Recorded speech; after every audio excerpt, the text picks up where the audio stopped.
I have a secret, but it's not much of a secret. Pretty much think you guys know is that I don't have any problem with stories. And as a non-dual teacher who embodied it finally, well, this story will explain what I mean by that. Yeah, but I'm not done. And I have to say that. What I mean by that is this work, 3D KI, has literally given me my life. I don't even want to say my life back because I never had this freedom. I feel super blessed. I feel like I just got over a challenge that a lot of people don't get over in spirituality, like the character in the story I'm about to tell you. I feel lucky. I want to cry, actually. I feel very grateful. Very, very grateful not to be Don, the character that you're about to hear. But I was Don for many years. And it's a kind of pain that you don't even know that you have. That's why it's so sad and why tears are coming up. Because even though Don is a fictitious character, Don is everywhere. Don is what I see in a lot of teachers and what I saw in myself. Anyway, I like to tell stories because they don't create suffering for me. And sometimes stories are the best way to convey from the heart what real non-dual realization looks like, how it's lived, because these pointers are watering down, in my view, the richness of this realization, because we become fully ourselves when we embody freedom. Don't settle for anything other than that kind of radical freedom, but you're not going to want it no more than Don.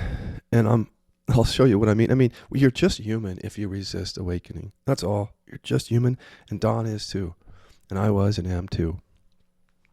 I was during my repression, I mean. I still am. But I mean, like Don, it's very, very human. You'll see, even though we're teachers. So this is a fictitious story. This is not about anyone. So if it resembles someone, it's because that person has repression probably and might be a teacher. And that's the only coincidence.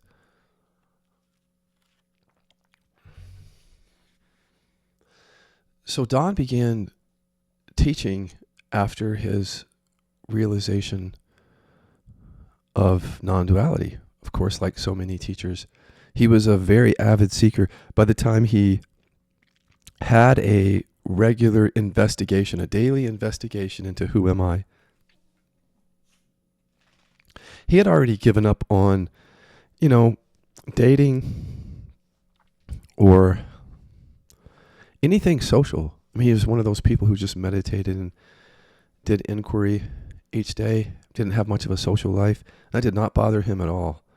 So by the time he woke up, I think it was a surprise for him. It's like he was a seeker, and I think he always thought of himself as that. But then he just one morning, while drinking his coffee, just recognized that there was just no separation between him and that cup. It was something very simple. And then he started to laugh. Like, well, of course, how could there be? That's just the mind. And he saw through it in that moment, and he saw that wherever he looked, there he was. The same sense of presence that he's always known while meditating is now everywhere. And all there is presence. And it looks like a coat rack and a living room and a refrigerator and a coffee cup and a body and mind. But it's really just presence. And he knew that. Finally, he knew it. Not from reading in a book, but because it was his experience. And because it kind of shocked him to have the experience, he didn't know what to do the next day. He had been filling up his time and space, if you will, with investigations into what am I? And sometimes just resting and being, which you would think, well, that's not really filling up the space. But for him, he was seeking. He didn't know that he was going to find. And so when he discovered the presence, he really saw what he had been doing. He was so eager to point this out to people. What I had been doing, he said, was pretending like I wasn't already here and I wasn't already awake. As they say, already here, or always already here. everything for him was so immediately and always and already here now that he just wanted to go tell people and help people with that. It just seems so clear and obvious to him. And he thought, if this is what it is really like, if this is the nature of reality, I think I can point to this for people. I think I can help people.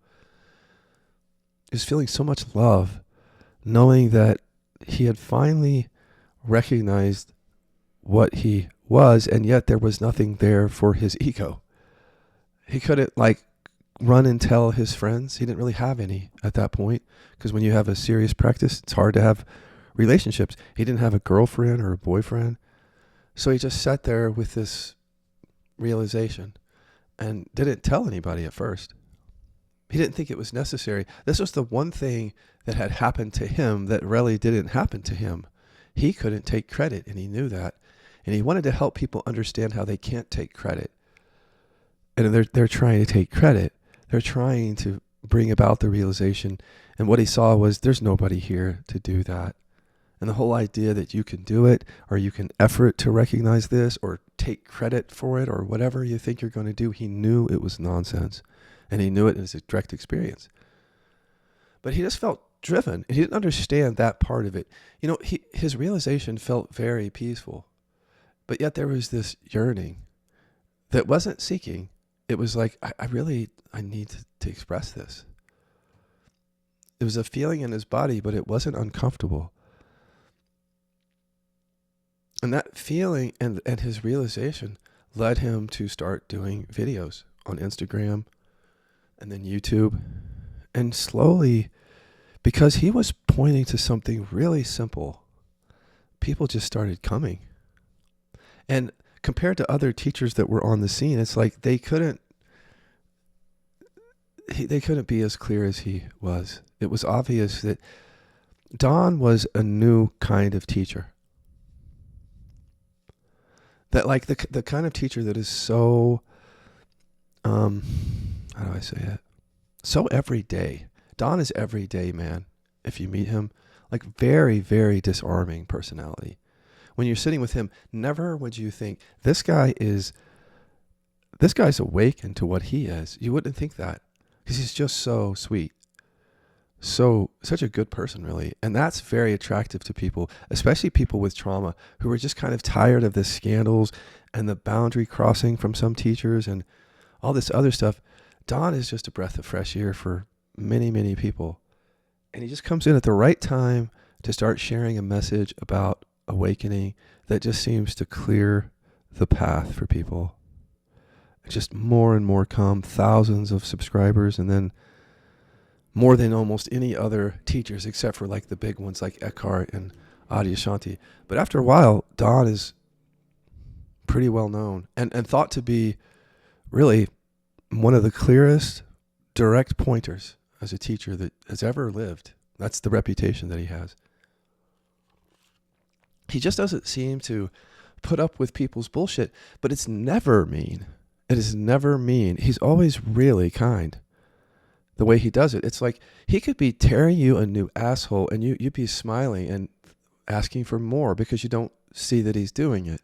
Now, sometimes that creates problems, because in meetings he would say things to people, but I'm not sure what you mean, Don, exactly.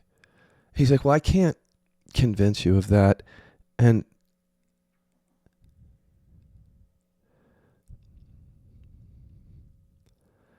he had a way about him when people didn't understand him that felt very loving, actually. The way that he would address a question like that. You're not making sense to me, or help me understand. Because in the end, what was really disarming wasn't his pointing or his language. What was so disarming for people is that, again, he could be tearing you a new asshole and you wouldn't know it. And what I mean by that, he could be showing you that what you're believing right now is just pure ego and delusion. And then with just a few pointers, you just see it for yourself. So he doesn't have to do a ton of teaching because of how he responds to people. They just bring up different things, and he's like a samurai warrior. He just says something to them, and that's all they need to hear. He's really well known for just getting on camera and talking about the simplicity of presence and different words that point to how, look, if you're doing anything to try to recognize present moment awareness, what are you doing? He would say, in the kindest, most loving way. And people would just laugh at themselves. Yeah, what am I doing? And then he would just point them back to being with his own style, which is like unlike anyone else. And they would ask questions, and he would just pull the rug out from under everybody, and they would all kind of laugh or feel really at home with each other. And this really became a community of people who were just tired of all that processing, that stuff out there, or just a lot of non-dual stuff that people got tired of. For Don was something different for everybody. Just cut through the bullshit, cut to the chase kind of teaching.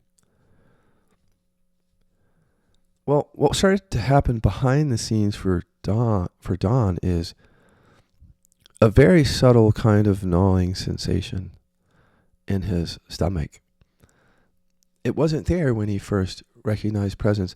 When he was sitting at the breakfast table that morning of his shift, there was no sensation like that. And because of that, no sense of a body, it's so easy to see that the cup is me and the sink is me, he said to himself. But with this sensation, it's like, for some reason, seeing that the cup is me or that the sink is me is still there, but it doesn't seem as important. And he didn't know what to do about that, because he would often get on YouTube and talk about how it's so simple to see that the cup is you and the sink is you. But he stopped doing that. And people didn't notice that part of his teaching went away. The part where he just talks about how everything around you is also you. They loved that. That was one of their favorite things about Don. But he just stopped doing it. It didn't make sense. It's not that he didn't see that the cup was him. He just didn't see the relevance after a while, because the stomach sensation started to become more and more uncomfortable and actually started to take up his attention. He didn't have attention or time for things like cups and sinks as much in his teaching or at home. It was like kind of a subtle fixation with that sensation. Now, because he was so clear as a teacher, he started to help people with sensations like that, because he had discovered a way to just kind of tune out of that sensation. And where the sensation would just sort of recede to the background, and then people would feel more presence. He had mastered that because that sensation was so annoying. He wasn't the kind of teacher that was going to dig into that sensation. So as it came to the surface, mainly he just wanted to notice that how the awareness was so all-encompassing that if that sensation were fully allowed, it wouldn't even be able to create fixation or pain or anything. He mastered this, just like he had mastered so many things, of just looking at something like an identity and doing nothing with it and seeing it die. And he would do that with that stomach sensation, just sit and do nothing with it. And it wouldn't die, but it would recede so far in the background that he wouldn't have to focus on it as much. He could never get it to where he didn't focus on the sensation at all, but he reduced the focusing and even the fixation. He was very eager to help other people with that because he knew that they also had sensations and chronic pain. He started talking about chronic pain, but not to cure it. He didn't want to be in that business.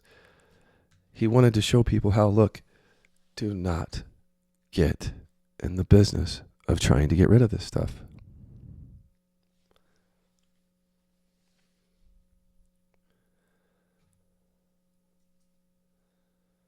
And that's what he did. He would not get in the business of trying to get rid of that stomach sensation.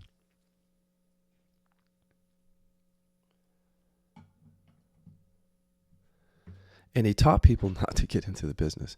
So he would just say to people, look, I've dealt with that myself. I know what it's like to have the sense of separation. Hell, even after my shift, he would say, I would feel that stomach sensation.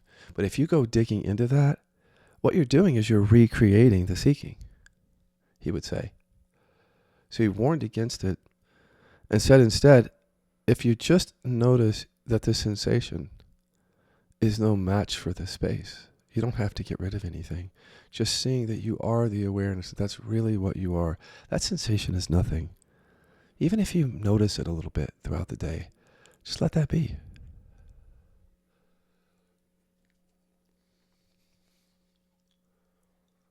Well, once he started talking about the body more, it started to kind of help some people, but then agitate others who, like, for example, who had long-term chronic pain, and they would sit with them and they loved most of his teaching, but that part of it just kind of pissed them off, some of them, because they'd be sitting with some really, really bad pain, and he would be pointing to the presence while the person is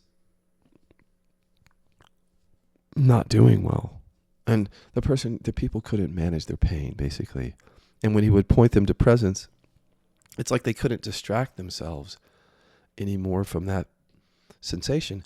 But it wasn't a contraction like it was for Don. It was real chronic pain for them. So his pointing just made their pain seem worse. And then he didn't have any way of helping them, because with more severe chronic pain, they couldn't just rest and let that recede. In fact, their pain got worse. Some people, their body contraction got worse. He didn't understand why they weren't able to just see it as he saw it and just let it recede. It's just a sensation. You don't need to try to get rid of it, he would say. Despite the tension in his own community, he kept just teaching and not changing it at all, like not listening necessarily to some of the challenges with people with contraction that were challenged by his teaching and his pointing. A lot of people there, now let me just break the fourth wall here for a second. No, I'm going to break the fourth wall on the audience. I'm not going to break it on Don quite yet. Breaking the fourth wall is when you describe the repression of the characters, and by describing that, you can fill in the details of how that repression, as a teacher I can, how that repression drives the characters. Because the characters, including Don, as you can see, well, you will see, there is nothing in Don's life that indicates what his repression is. He hides it so well. I don't know if you've guessed it yet. I haven't given you a lot of detail. Some. So, we're going to go back into the story. And Don is already becoming dismissive of people who are asking questions about contraction. He doesn't really know how to answer that. So he kind of goes back to his usual party line, just, let that be. But what happens is he can't let his own stomach sensation just be. Like just noticing it and letting it recede ends up not working because, well, he doesn't know that he has repression. So that's not going to work ultimately with those sensations, because they hold buried emotions. And so Don doesn't develop chronic pain, though. So he can never really relate to the followers that have that, who criticize him. Instead, he just notices that at night, he's starting to watch porn. Some. It feels pretty innocent. And the way that he teaches, he notices that, well, I'm not going to make a big deal out of this, because if I do, I don't see this as just something coming and going. He sat and told himself these things. But when he would watch the porn, he would become rather fixated on it. And he liked a particular kind of porn. It was the kind of porn where the person, the guy in the porn, was always so much bigger than the girl and much bigger than Don. Don wasn't but about 5'7" and kind of had a small stature. But when he watched the porn, he always looked for big, wherever he could find it, even including big, D-I-C-K. He wasn't gay, But there was something about watching porn with men who had big penises and women who adored them that made his stomach feel, how do I say it? Contracted. But that's where the drive for the porn would come from. He didn't know why. He just knew that he liked to watch that porn, and when he would watch it, his stomach would feel good, and it would drive the whole thing. He would feel shame, but he would just look at it and let it be. And the shame would sometimes hang around, but he would often come to the teaching and say, look, sometimes things will hang around. This is how he was just justifying and bypassing, if you can hear this, just totally rationalizing his experience. Sometimes shame just comes around and stays for a while, he would say. Never mentioning his porn addiction, didn't think it was relevant. Everything comes and goes. He just wanted to talk about shame because he didn't want to feel it. He didn't understand that that's why he was talking about it, because he didn't want to feel it. He didn't know what it was connected to. He couldn't bring it into process, and even if he knew how, he wouldn't. He just did what he always did, is, look, if you have shame, just let it be. This, too, kind of upset some of the people that were following him because it didn't resonate with them. You can't just let shame be, some of them said, because some of them had done enough processing to know that shame is connected to trauma. So they were already starting to be a little bit, kind of questioning Don around some of these things. But he kept to the party line for a long time until he was no longer able to ignore that something was happening in his stomach, that the porn was being driven by whatever was in his stomach, and that when he would feel the shame, it was in his stomach, and he would rest with that. The sensation would recede, but the porn wouldn't change at all. And the shame wouldn't really change. It just kept coming back. He noticed that it would keep coming back, and he also noticed that the contraction would keep coming back. So he got into this place where he would say to his followers, look, it doesn't matter how much stuff comes back. Just let it be. And he didn't understand that he was in a self-protective loop with his own teaching. So I'm going to break the fourth wall and talk about this self-protective loop of non-dual teaching and teachers. You wouldn't know you're in it, and it's driven by repression. So it's a self-perpetuating loop. So Don wants to stay in repression at the unconscious level. Even though he's a teacher, his unconscious has no interest in true authenticity at all. His unconscious is burying anger. And some hurt expression, but I wanted to make him an anger repressor because it's very common for anger repressors to have an addiction on the side, even teachers, and not know where it's coming from. I was asked to do an intervention on one of the more popular teachers, frankly. I'll go ahead and say it without saying the name, because the person had an addiction a few years ago.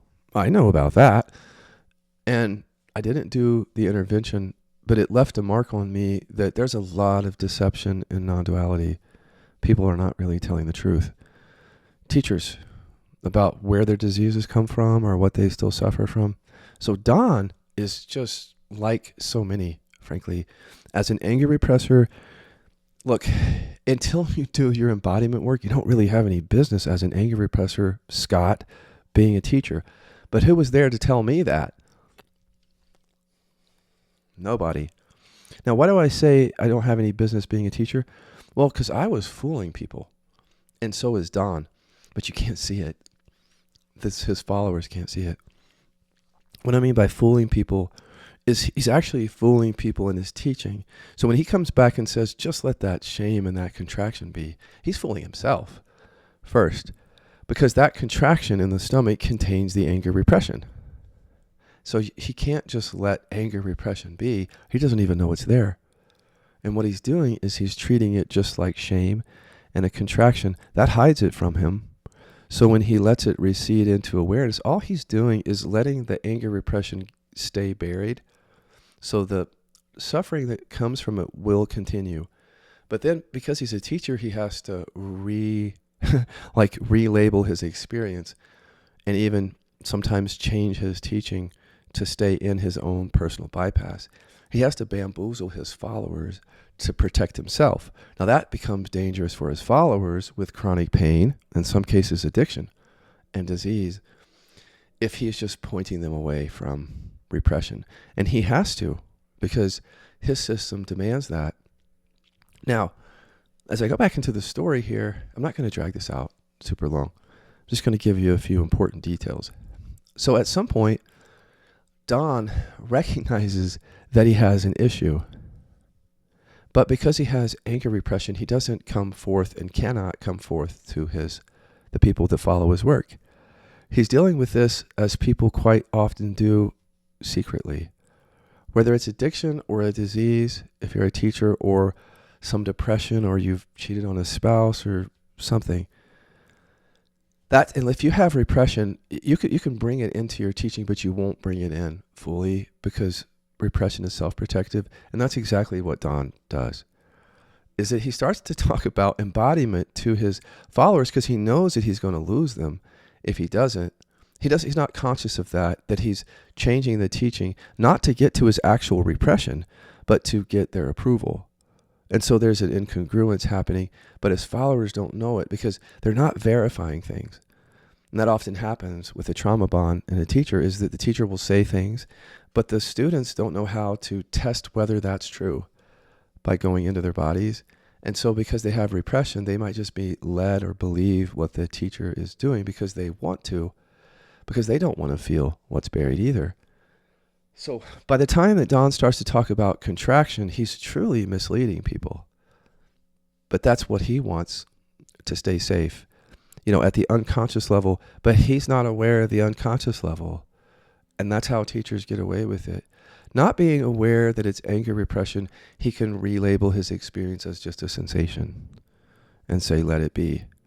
And actually even gaslight people who want to go further than that. That's another sleight of hand with a teacher like this. Like if somebody comes up to him and says, well, I think I disagree with your pointer to just rest and let basically trauma in the body just be there unconscious and continue to create suffering. He would be the kind of teacher who would have to dismiss that. But because he's an anger repressor, he's not going to be mean.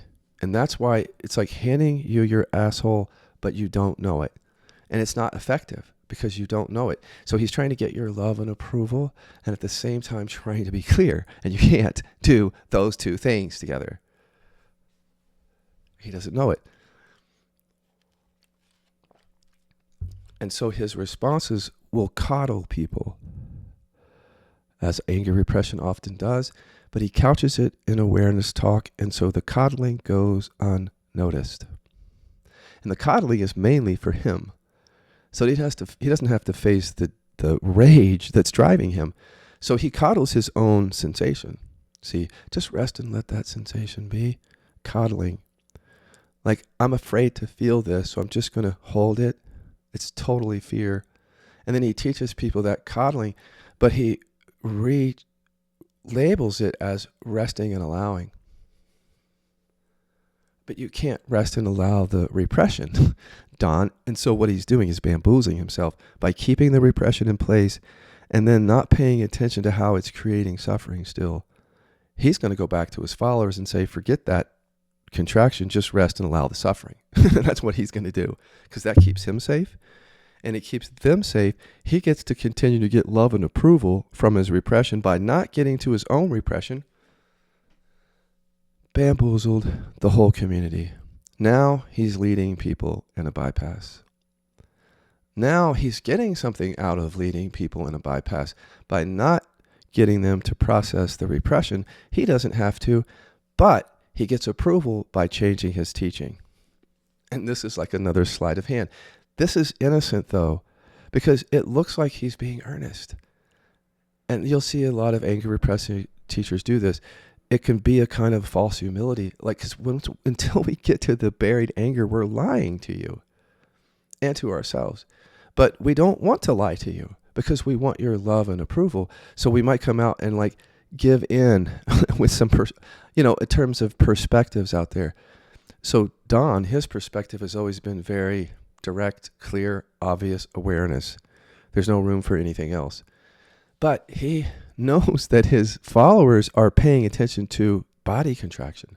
So he pays attention to it just enough to keep their approval, but not to get to the repression, which means they stay trauma bonded to him. And he's not aware of what he's doing. And you might, as a follower, might not be aware at all at what he's doing, but that's part of the game and how he keeps the followers. See, because if he were to go to the buried anger, the game is over. The whole gig, the whole pointing, the rest and let the sensation be, the whole gig is over if he would get to the buried anger. The gig over means stop pretending, Don, that you're embodied. You're trying to get love and approval. So in order to go along with the pretense that he's established, he starts to say, hey, I understand what you're saying. I hear you. And this is a common sleight of hand from anger repressors who still can't be authentic. So he'll say, I hear you, and I understand that processing is important. And this is a major breakthrough for the people that follow him, because many of them have body contraction and he just wasn't skillful with it. So now they're like, well, I don't have to leave Don, because he's finally, this is the kind of teacher that I want, who's being really earnest and transparent. And so he just hooks them in by not getting to the anger repression, but talking about the contraction in a way that resonates with them, because they don't know they have repression and the contraction. So it's just more deception, but it looks like vulnerability and authenticity. But you have to be careful with anger repressors, because we can show you false vulnerability, false authenticity. And that's what he's doing. You see, the thing that you don't know maybe about Don is that he never says a foul word to anyone. And when he's pointing, you feel like you're in the company of someone who's so kind. But that's the problem, because so many people that follow him also bury anger. And as everybody's really kind and non-direct with each other, people continue to suffer and don't know why. And even some people get annoyed at his personality. It's like, there's no way, Don, that you can always be this disarming. Please. Some people are just, they have enough trauma, they don't buy it. But he blocks them, because he just thinks they're crazy. He knows who he is and what he is, and he's not going to sit there and stand to be gaslit by people, he says. He blocks them. He's afraid of conflict. He blocks a lot of people who disagree, because you can't just say, hey, fuck off. It's not right. You don't say that as a teacher. And he's an anger repressor. You definitely don't say that. You didn't say it to Dad. You don't say it to anyone else. It's too scary. Plus, professionally, it's just wrong, he told himself, and that kept him in repression. So he ignored a lot of questions. That was a pattern that he had. And people would think, wow, he's so enlightened. It's like he doesn't have to do this. If he wants to teach, he will, but it's like you could ask him a really serious question, he'll just overlook it. And people thought, well, that must be how he's teaching. Is by overlooking the question, he's telling people, hey, look, you're making a big deal out of nothing. And they would just stop making a big deal out of nothing. But that wasn't why he wasn't responding. He wasn't responding because that sensation in his stomach would flare up when people would criticize him. And he would just rest with the sensation, and he wouldn't respond. And he would often say, well, look, they're very unconscious. I can't keep engaging with people who obviously are very unconscious, he told himself. And he set, quote unquote, boundaries. But he didn't know that they weren't boundaries. They're boundaries on the surface, but he didn't understand that he was terrified of conflict. So he thought he was setting a boundary for the unconscious people who were not ready to wake up. But really, he was just angry at them, but he was scared of himself. So that's why he blocked them, but he didn't know it. After a while, he has a following of people who pretty much just praise him. Not a foul word said anywhere, really. Because now everybody's working in the body, and they can see that he's an authentic teacher. Nobody really wants to leave. He's got everything now. He's clear about awareness, and now he's talking about how to embody it. he gets even more followers. And he's very good at talking about these sensations and how if you feel into them without any intention and you let the awareness permeate through the sensation, you'll see some thoughts come through. But if you just notice those, no matter what they say, that sensation just dissolves. It's not an effort, he said, it's a seeing. But secretly, his sensation wasn't dissolving. You see, he was doing that kind of practice behind the scenes. At home, he would be like, I'm just going to let that be. But he was in a lot of tension in that stomach, so it was very uncomfortable, and he was in a lot of resistance to that. And he was really, he thought that he had no intention, but he clearly had this intention of getting rid of that. He would tell his followers, don't have the intention to get rid of it. But what he didn't understand is that the conditioning to try to get rid of it is already buried in the stomach and in the bodies of everybody. So when he was teaching, everybody was already trying to get rid of their contractions, but nobody was talking about it. That's just the conditioning of humans. He was trying to get rid of his too, through talking about resting and letting it be. There was this subtle agenda to get rid of that he wasn't conscious of, and it came from the buried anger. I don't want to feel this.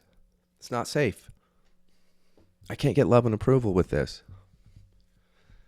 Got to get rid of it. When he heard that thought, he would do what he told his followers to do. Nothing. Just let it be. Let it all be.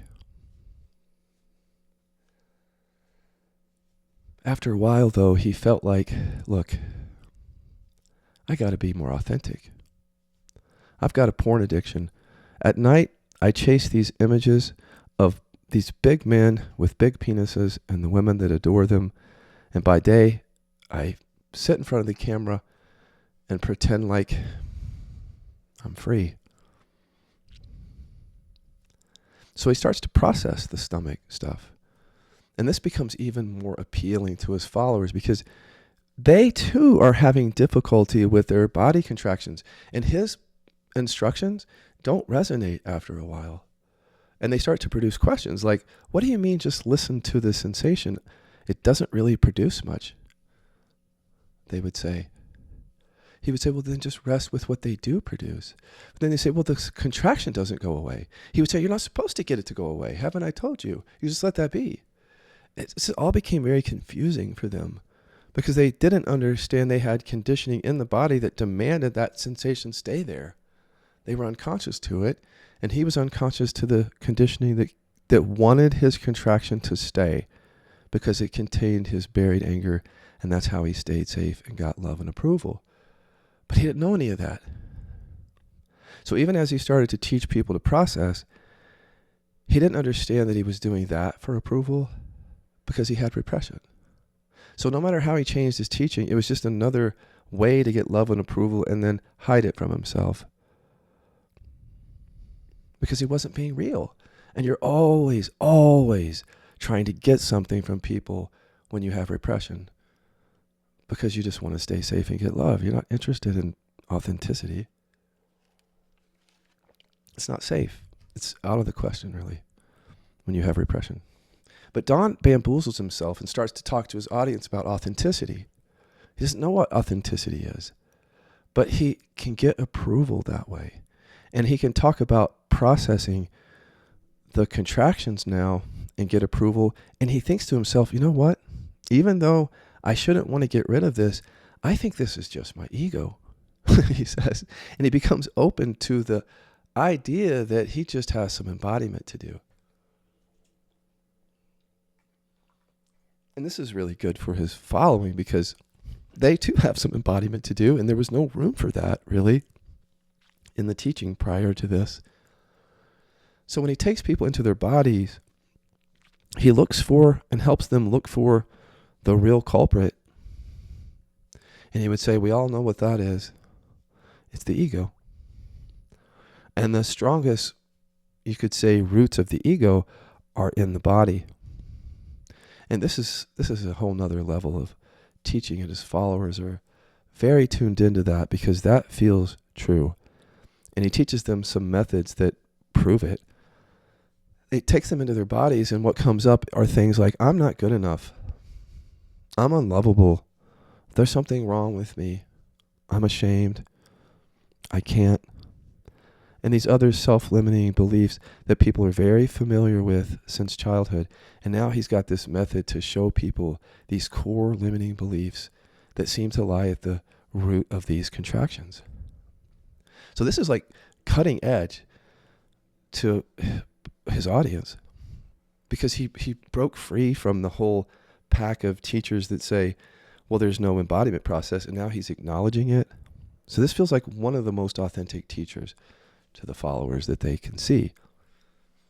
But he's still bamboozling them and himself, and doesn't see that. Because as he focuses on self-limiting belief, he doesn't understand that his particular self-limiting belief, I'm worthless, which is connected into his body, comes from his anger repression.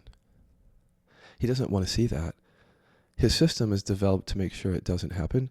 So he continues bamboozling himself and others by saying, look, if you have contraction, that too means you still have the roots of ego in the body. So what you want to do is you want to pull that ego identity up and just really see it for what it is, no matter what it says, and then just let it be. All you have to do is see it as an object in awareness, feel the energy of that, do nothing. And so people get really busy with that practice because they're seeing benefits. And the benefits are just less stickiness around this identity and more sense of presence.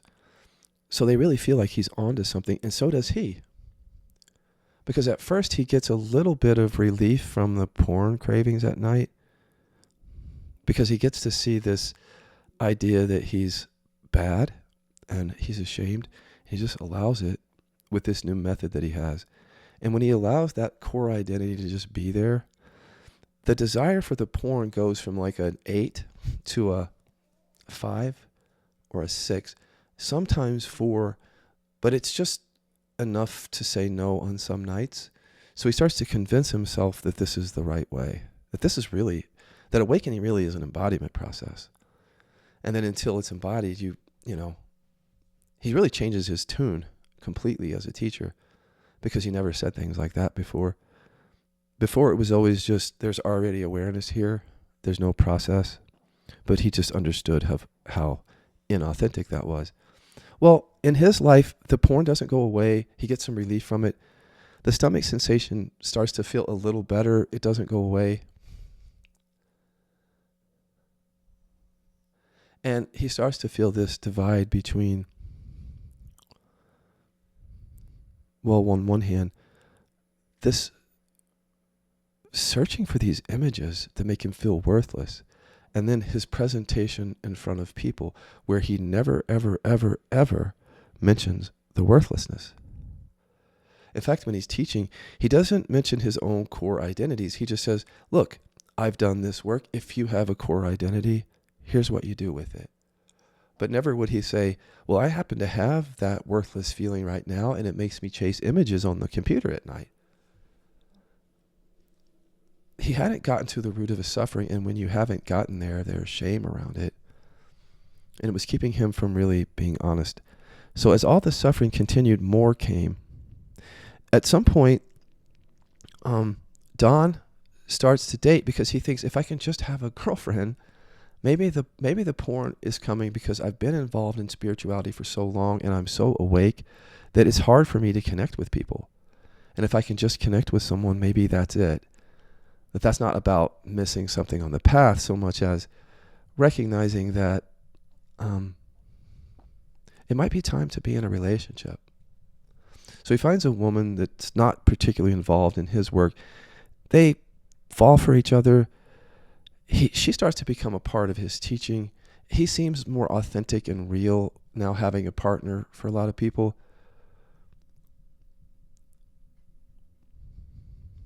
But because he now has a relationship, his suffering starts to come more to the surface. And he starts to recognize that his time as a seeker, where he was just alone doing spiritual practice, and his quest for spiritual awakening itself was this real disconnection from people. And now he's back connecting with a person for the first time since he's been a teacher. And it's challenging because she wants him to not disconnect so much.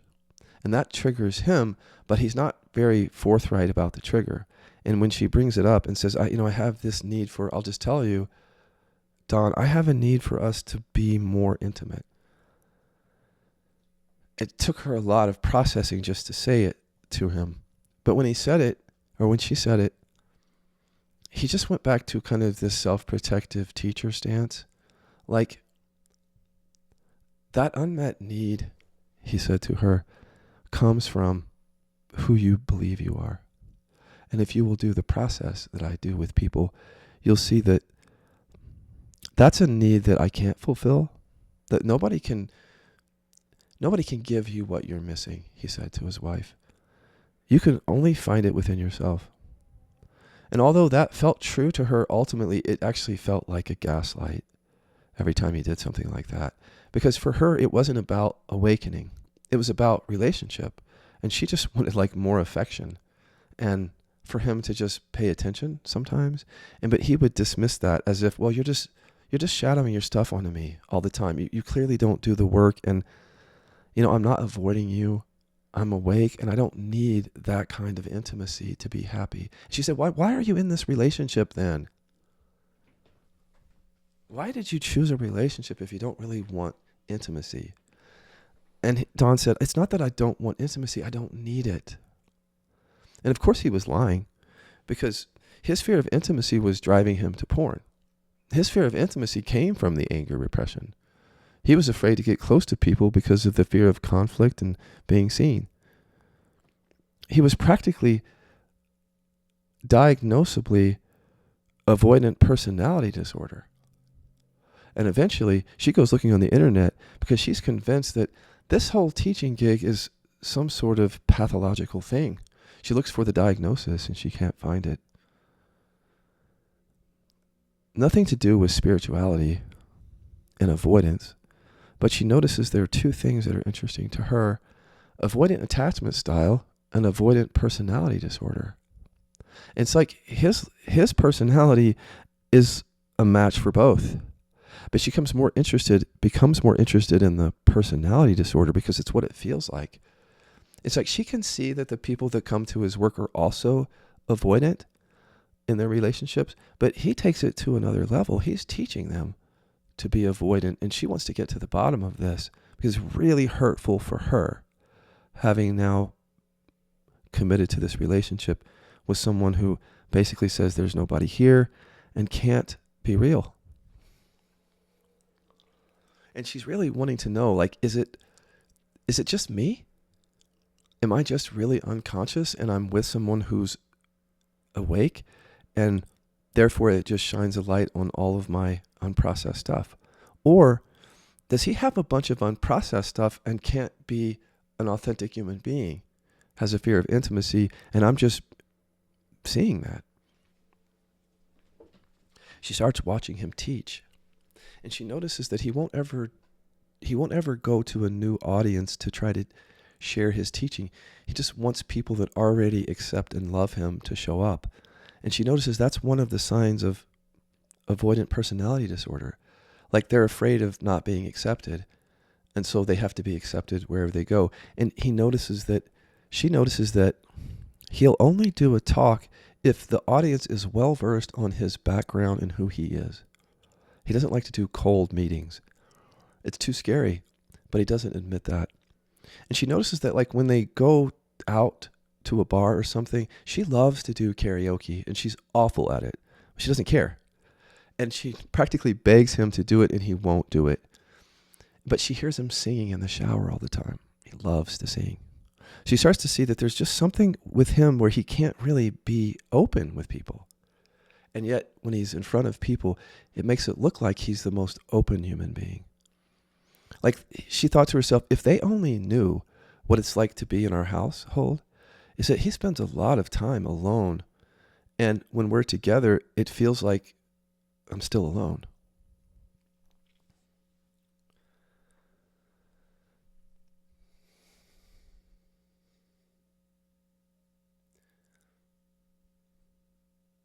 Eventually, this gnaws at her so much that she leaves the relationship because she sees that this is definitely a mental health issue. And the thing that really seals the deal for her is that when she brings this up, she even does it, she feels like, in a very sensitive way to say, honey, I think there's something that you should look at. And he dismisses her again from the non-dual, from his own teaching. And then that's it for her, because this is not the life that she wants, or the relationship. So this sends, well, at first Don is glad that she left because he does have an avoidant. And he tells himself that he just doesn't suffer. So when she's gone, he doesn't really feel a lot. His stomach sensation is tighter, but he just thinks that's just the porn. He doesn't put two and two together to see that he's angry at her. He doesn't process it. Stores that in his stomach.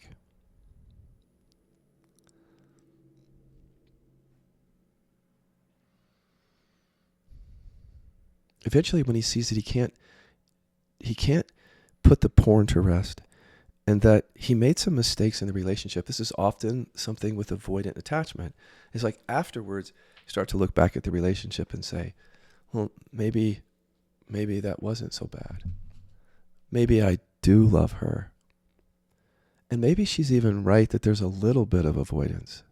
But he wouldn't own that, really. He just wanted her back. And it was safe to want her back from a distance, another avoidant pattern. They got back together, and he starts to look like he's going to be more authentic. He starts to share vulnerability with her. That's quite easy for him, really. That's an emotion that would always just come and go, so he just starts expressing it more, thinking that must be what she wants, and I understand that.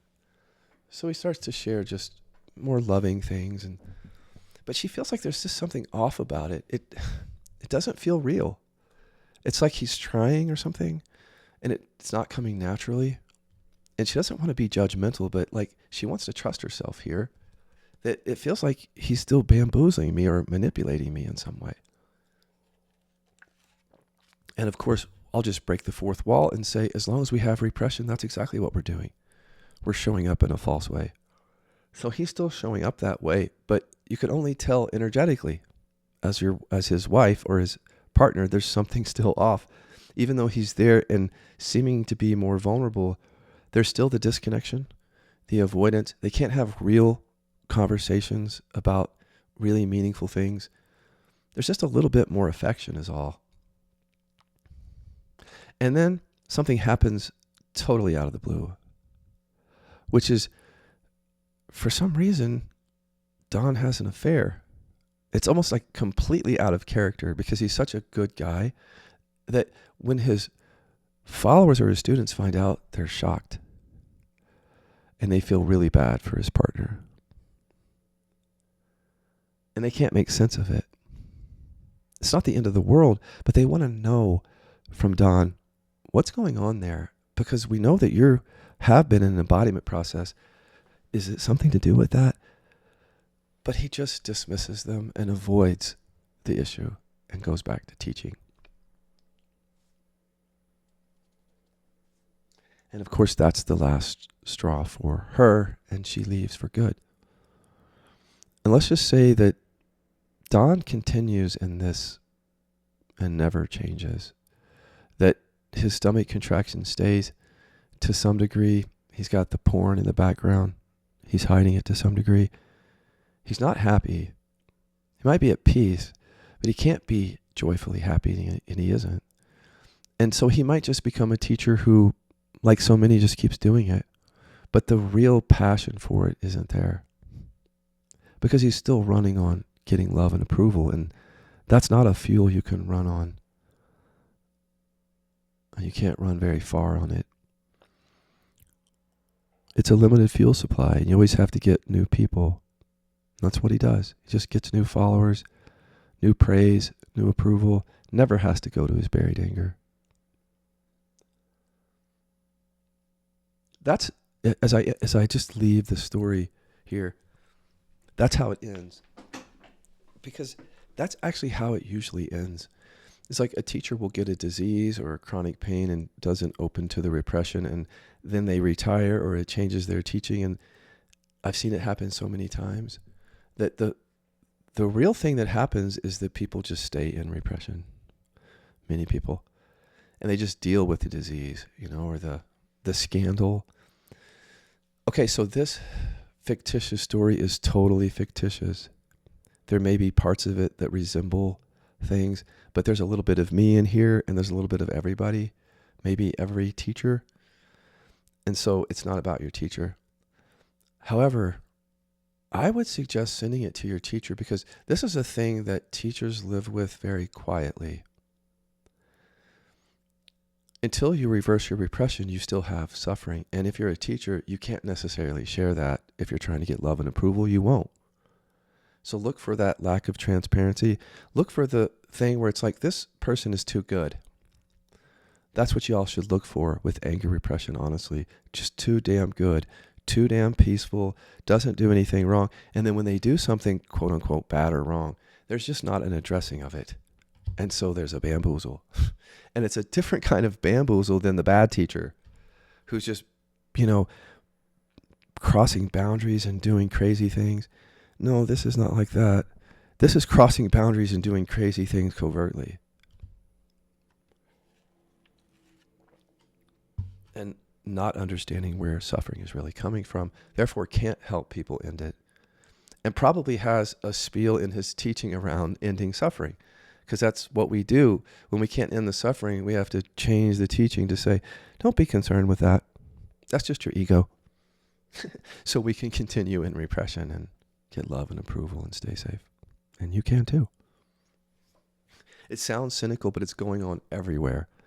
Like, it sounds sometimes like maybe, but if we don't talk about it like this, there's so many people walking on eggshells in spirituality. So many protecting teachers. Like when I do podcasts like this, except that now it's in a story form and it might not be as offensive. But when I talk about this subject, inevitably people come out to defend their teachers. Even though the teachers would say they don't need that. That's trauma, is what that is. That's like a kid speaking up at a dinner table and saying, there's something going on here. And somebody in the family going, just shut up. Please, don't. It's a really unfortunate thing that it's hard to talk about these issues for people. But what I would suggest is don't just sit there and assume that how somebody is showing up is how they really are. If you don't see a fully well-rounded human being with a full spectrum of emotions and real authenticity, you're looking at somebody who's hiding. This whole thing about always being good or peaceful is such bullshit. It's an anger repression thing. And freedom isn't like that. There's peace at the core of everything, but all of your energy is allowed. And that can be very explosive, and you can have a lot of enthusiasm, not just sitting there in peace. And a lot of anger repressing teachers will do that. And that then becomes something that people chase. People with anger repression tend to chase teachers with anger repression who seem to have settled the anger issue. But they haven't. It just became a porn issue, or a stomach sensation issue, or cancer, or cheating on your wife issue, or leading people in a bypass issue. How would you know? You wouldn't. Do your own work. Then you can spot it. If you don't do your own work, you'll trauma bond with it to stay safe and get love.